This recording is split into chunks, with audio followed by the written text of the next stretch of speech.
Make no mistake about it, we are in a climate crisis, and every day we fail to act is another nail in the world's coffin. The EU has taken notice, presenting one of the most important legislative efforts in the history of the bloc, the European Green Deal and the Fit for 55 package. It's going to dominate the European Parliament over 2022, with concerns over climate change finally at the heart of EU policy making, and it's vital that we all play our part.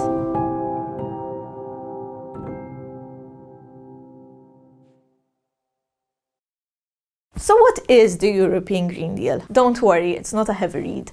The European Green Deal is a document so thin that you could print it out and not feel like you're in breach of some unknown directive. But that slim size conceals a big punch.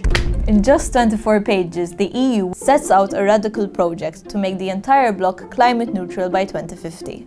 This is in line with global efforts to limit global warming to 1.5 to 2 degrees above pre-industrial averages, something which we are already struggling to do. With a €1 trillion budget, that's a whole lot of money. The deal covers every aspect of society and the economy and includes major goals for biodiversity and agriculture. It's already been approved by the European Parliament and Council, but now comes the hard part, actually implementing these ambitious targets. That's where the Fit for 55 package, which will be debated by Parliament over the next few weeks and months, comes in. The Fit for 55 package is the first step towards the 2050 climate neutrality goal and aims to reach at least 55% carbon neutrality by 2030.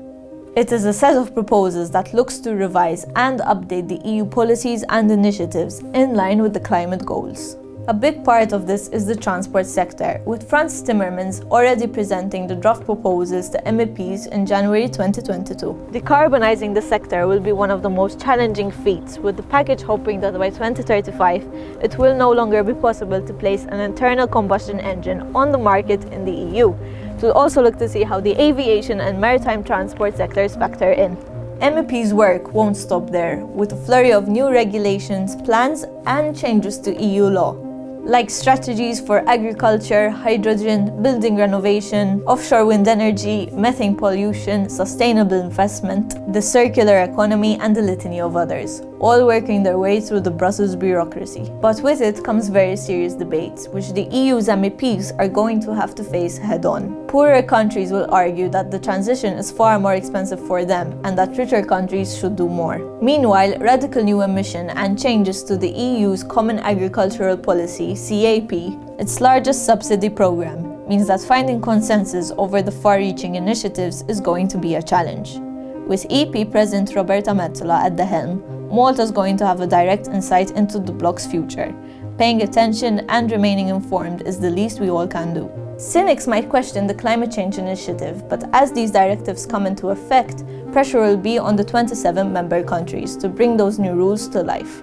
It is now up to our MEPs to make sure it's implemented. It's a 30-year project that we all should get behind. This could be the start of all the changes that we're looking for, and standing idly by is not the answer. The future is green and we should do everything in our power to make it a reality.